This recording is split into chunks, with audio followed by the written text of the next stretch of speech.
Halo semuanya, apa kabarnya? Semoga teman-teman semua di dalam keadaan sehat, dilancarkan pekerjaan, aktivitasnya maupun usahanya ya teman-teman. Amin. Ya, pada video kali ini saya mau mengajak teman-teman melanjutkan mereaksi Bung Toel gitu ya teman-teman, sampai dibikinin lagu oleh netizen. Bahkan sampai ada warga Malaysia yang menolak saran warga Indonesia untuk menjadikan Bung Toel sebagai pelatih Malaysia gitu ya teman-teman. Ini lucu banget gitu teman-teman. Memang membingungkan ya. Entah kenapa Bung Toel ini selalu saja punya bahan untuk mengkritik Bung STY, permainan Indonesia yang tidak ada identitas lah, menang karena faktor keberuntungan lah, pokoknya ada aja gitu kritiknya. Ini akan seru nih teman-teman. Nah, bagaimana videonya? Coba kita simak dulu bareng-bareng. Ada identitas nggak pemainan timnas kita era STY? Nggak ada, pragmatis gitu loh. Tapi saya bingungnya, ada katanya media bilang ini kayak tiki taka katanya. STY main serius, gue disodori.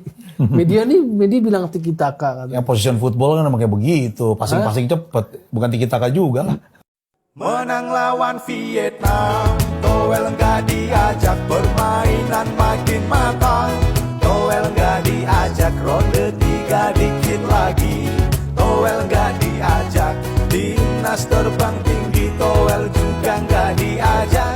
Ayo ayo Pak Eri, tunggu apa lagi? Perpanjang kontrak STY yang makin menyala, banyak sejarah tercipta, membuat kami bangga. Si Toel merana, Toel, Toel, Toel,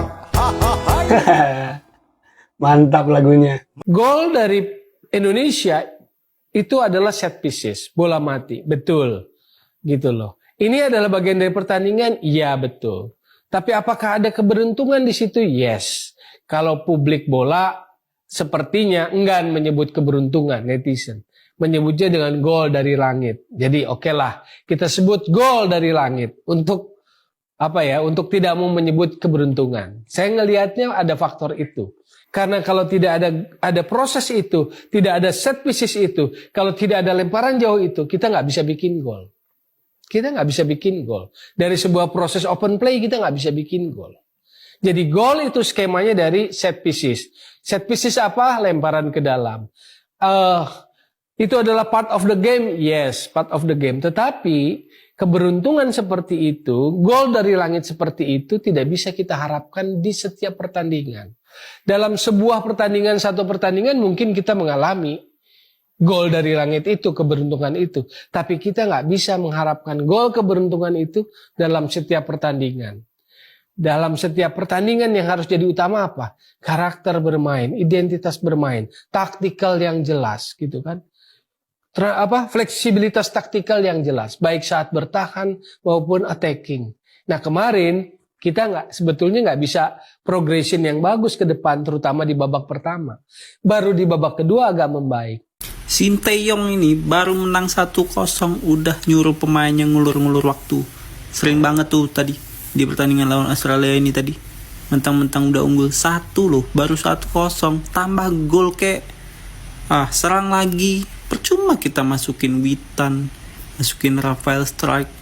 Kalau mereka nggak ada gunanya di depan, ngapain? Strategi macam apa? Yang cuman ngandelin ngulur-ngulur waktu. Apaan gitu? Kocak nih pelatih. Kemudian kalau tadi Bung Toel bilang bahwa ya tidak mengagumkan. Portugal juara 2018 juga kurang mengagumkan, kurang 2016. Iya, Euro. Iya, 16 ya? Iya, iya dengan urutan 3 juga. Juara itu. Betul, tapi kan Indonesia, masa kita berharap juara sih? Bukan. Level kita jangan terlalu tinggi dulu Bung Toel. Iya bukan, tentu kita ngelihat apa yang disodorkan, apa yang diberikan, kan begitu. Iya. Makanya ini saya bilang tadi, insight sepak bolanya kurang. Identitas, karakter main dengan support seperti itu apakah masih sepadan, worth it atau tidak gitu. Jadi analisis yang lebih dalam dari sisi sepak bolanya. Kalau soal menang sekali di Piala Asia sebelumnya pun menangnya sekali. Jadi secara performa nggak ada peningkatan sebetulnya. Tapi kalau performa permainannya? Iya, nggak terlalu juga. Kalau menurut saya sih. Apanya yang kuat coba? Kita dipuji pelatih Australia. Kita juga dipuji oleh pemain-pemain Jepang, bahkan pelatih Jepang, bahwa mereka pun kaget Indonesia bermain seperti ini. Iya, terus kita harus terlena Tapi gitu, kita seperti itu. ditolak oleh seorang yang bernama Tommy Welly. Gokil.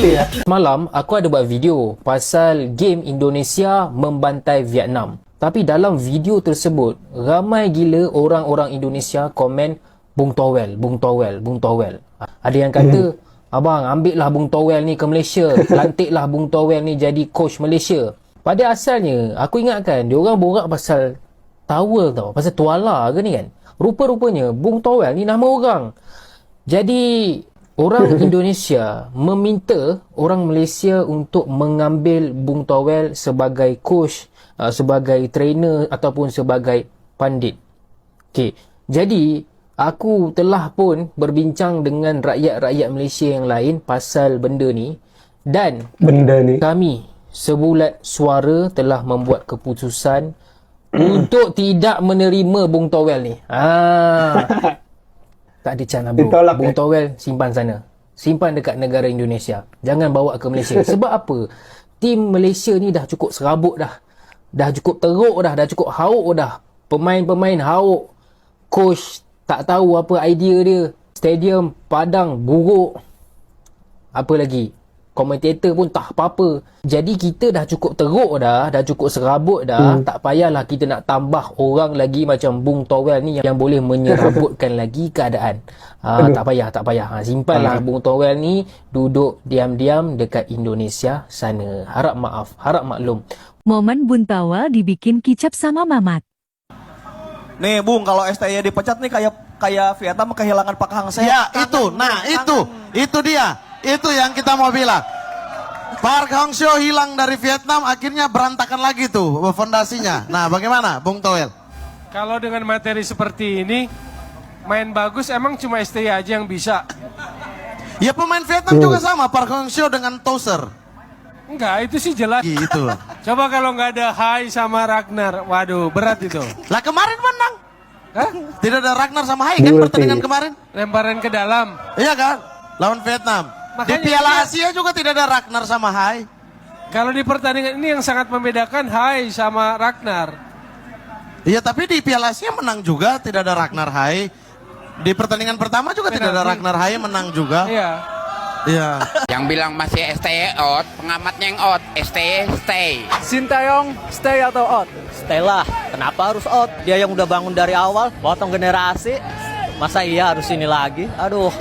Babang Pamungkas pernah bilang tuh, berapa tuh? 14 tahun, apa 15 tahun. Ganti 11 pelatih. Ini gelar kan? Dengan Bapak siapa nih? Ambon. Sintayong stay atau out?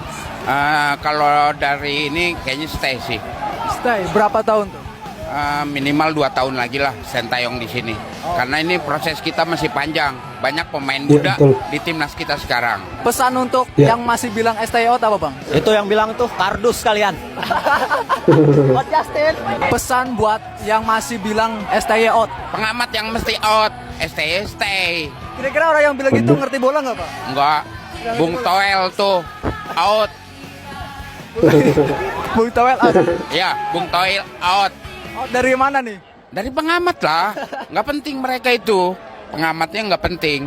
Yang penting kan proses kita, timnas kita. Pemain-pemain muda sekarang banyak bermunculan di timnas senior. Peringkat pun kita masih paling rendah. Bener, bisa lolos 16 besar luar biasa banget. Luar, itu prestasi banget. Yang sejarah juga buat timnas kita. Belakangan ini heboh sekali dengan itu pengamat sepak bola ke siapa, ke Towel ke siapa itu ya. Ya, dia mulai permasalahkan masalah pemain naturalisasi ke apa tuh.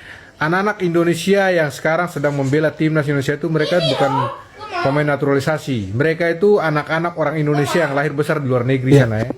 Jadi salah kah kalau mereka kembali ke negaranya terpanggil untuk membela negara orang tuanya, salah kah? Cerewet sekali kau laki-laki satu ini. Kau tidak terpenting buat ini sepak bola Indonesia, ya.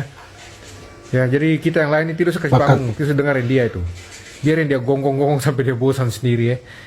Itu karena kita kasih panggung, dengerin dia ya. Manusia tahunya cuma gonggong saja. Ya, itu dengerin. Tidak penting, dia memang tidak penting. Tidak penting untuk sepak bola Indonesia. Itu laki-laki satu tuh. Itu sudah. Betul, tapi kan sepak bola tidak bisa langsung. Chelsea itu sampai sekarang masih goblok mainnya, Masih goblok. bingung. Habis dari habis dari si siapa? Rusia siapa? Roman Abramovich. Abramovich. Ganti Tom Boehly. Ya. Terus pelatih diganti, pemain 100% berbeda, tuh cuma tinggal Thiago Silva di situ. Dan dia bikin ya. Sampai sekarang peringkat 10, sudah 2 tahun apa mau masuk tahun ketiga berturut-turut. Artinya proses. Apakah Pochettino langsung dipecat? Tidak, karena kelihatan nih, mulai kelihatan. Ada prosesnya. Tapi udah terlambat secara poin, tapi mulai kelihatan dong gitu. Nah STY masa enggak sih? Itu kan klub. Ini kan timnas. Ya ini dasar sepak bola, Bung Toel. Ya maksudnya dasar sepak bola. Ya ini kan timnas, dia juga baru ambil pemain Hafnar baru ketika lawan uji coba Libya. Terus kemudian Tom Haye baru hari ini. Fondasinya Urat Mangun ya. tapi terlihat gitu, arahnya kemana terlihat. Yang pertama kan hasil yang diukur. Itu hasil lolos. Hasil lolos. 16 besar. Tadi kita bilang hasil, Bung Toel bilang lihat permainannya jelek lawan Irak. Jelek. Kayak begitu. Nah, Iya. jadi hasil apa permainan? Ya, teman-teman tadi sudah menyimak sendiri gitu ya video-video di mana tampaknya Bung Toel ini sangat sulit mengakui peran atau kontribusi gitu ya Bung Sintayong gitu ya, pelatih Indonesia terhadap progresivitas gitu permainan gitu ya, ataupun hasil-hasil akhir yang dicapai oleh Indonesia gitu. Jadi ada aja alasannya, kalau nanti menang dibilang karena keberuntungan gitu ya, nanti ada lagi alasannya permainannya tidak punya identitas gitu. Jadi bukan karena peran STY. Jadi entah kenapa selalu ada alasan untuk gitu ya mengkritik. Ada aja bahannya gitu walaupun sudah menang gitu ya teman-teman. Apalagi kalau kalah. Kebayangkan bagaimana kritiknya Bung Toel gitu teman-teman. Jadi saya sendiri pun masih mencari tahu. Saya sih sudah baca beberapa komentar gitu ya teman-teman, kenapa Bung Toel ini sangat sensi kepada Bung STY gitu. Nah, tapi kalau menurut teman-teman sendiri kenapa Bung Toel bersikap sinis seperti itu? Silakan tulis di kolom komentar. Ya itu aja teman-teman video kali ini. Terima kasih buat teman-teman yang sudah menyimak sampai selesai. Jangan lupa di like videonya, di subscribe channel ini agar terus berkembang. Semoga teman-teman semua selalu di dalam keadaan sehat. Sampai jumpa di video saya selanjutnya.